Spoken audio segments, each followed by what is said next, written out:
নমস্কার বন্ধুরা, আমি পিউ। আমি আজকে বানাবো রাজস্থানি স্টাইলের কচুর একটি রেসিপি।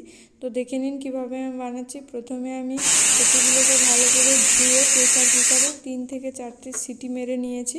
তারপর ঠান্ডা হয়ে গেলে কচুগুলোকে ভালো করে ঠান্ডা করে নেবেন। তারপরে হাতে সরষের তেল মেখে নিয়েছি। মেখে এইভাবে কচু আপনারা ছাড়াবেন, তাহলে খুব সহজেই কচুর খোসা ছেড়ে যায় আর লালাগুলো হাতে লাগে না। তো আমি একটি ছুরি নিয়ে মাঝ বরাবর হালকা করে কেটে এইভাবে দুপাশে হাত দিয়ে চাপলেই দেখবেন কচুর খোসাগুলো খুব সহজেই এভাবে ছেড়ে যাচ্ছে।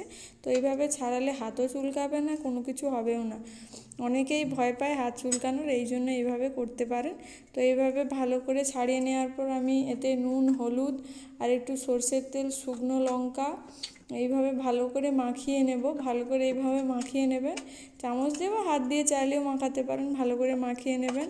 তো মাখিয়ে আমি এটাকে সাইডে রেখে দেব। আর আমি একটি শিলনোড়ায় একটি পেঁয়াজকে 4 ভাগ করে কেটে নিয়েছিলাম। পেঁয়াজ আর একটু 3-4 কোয়া মতো রসুন নিয়েছিলাম। তো সেটাকেই বেটে নিচ্ছি। আর আমি এখানে একজনের মতো রান্না করেছি। আপনারা যেমন কোয়ান্টিটি রান্না করবেন সেই অনুযায়ী পেঁয়াজ আর রসুনগুলো নেবেন। তো আমি ভালো করে শিলনোড়ায় বেটে নিচ্ছি। রসুন আর পেঁয়াজটাকে ভালো করে এইভাবে বেটে নেবেন। এই রেসিপিতে আদাটা ব্যবহার করা হয় না, চাইলে আপনারা দিতেও পারেন আদা, কোনো অসুবিধা নেই। তো এইভাবে বেটে নেওয়ার পর আর আমি একটা গোটা টমেটো নেব। গোটা টমেটোকে ভালো করে পাল্প করে নেব, মানে এরকম ভালো করে টমেটোর রসটাকে বের করে নেব। চাইলে আপনারা মিক্সিও ব্যবহার করতে পারেন। তো এইভাবে পাল্পটা বের করে নেওয়ার পর আমি একটি কড়াই বসিয়ে নিয়েছি। তাতে সামান্য সাদা তেল দিয়েছি। এটা সাদা তেলেই ভাজবেন, তাহলে ভালো লাগে। তো সাদা তেল দিয়ে ওই যে মশলা মাখা কচুগুলো ওইগুলো হালকা করে ভেজে নেব। তো এটা ভেজে নিলে কি হয়, বাইরেরটা একটু মচমচে হয়ে যায়, এই জন্য ভালো লাগে। আর আমি এখানে 2 চামচ টক দই নিয়েছি, সেটাকে ভালো করে ফেটিয়ে নিচ্ছি। টক দই ব্যবহার করব এখানে। এটাই হচ্ছে রাজস্থানি স্টাইলের বিশেষত্ব, এখানে এই কচুতে টক দই ব্যবহার করে। তারপর আমি একটি কড়াইতে সামান্য সরষের তেল, একটু গোটা জিরে আর 2টো গোলমরিচ আর একটু লবঙ্গ আর তেজপাতা দিয়ে দিয়েছি। দিয়ে দেওয়ার পর ওই যে পেঁয়াজ আর রসুনটা বেটে রেখেছিলাম সেইটা দিয়ে দেবো।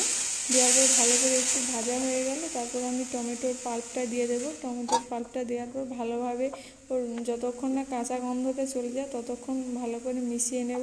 তারপর আমি হলুদ, লঙ্কা গুঁড়ো আর নুন দিয়ে দেবো। নুন দিয়ে একটুক্ষণ নাড়িয়ে নেব। নাড়ানোর পর কিছুটা পরিমাণ ধনে গুঁড়ো দিয়েছি। ধনে গুঁড়ো দেওয়ার পরে আমি একটু কাসুরি মেথি হাতে ক্রাশ করে দিয়ে দেবো। কাসুরি মেথি দিলে ভালো লাগে খেতে।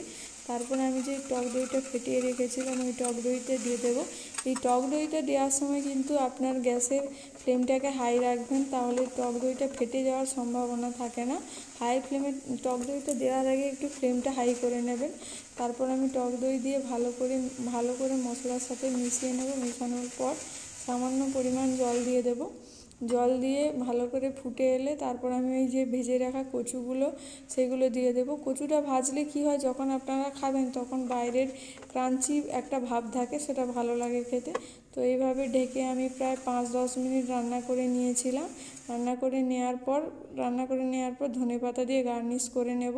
তো আমাদের রান্না কমপ্লিট। যদি রেসিপিটি ভালো লেগে থাকে তাহলে লাইক করবেন, আমার চ্যানেলটিকে সাবস্ক্রাইব করবেন। ধন্যবাদ।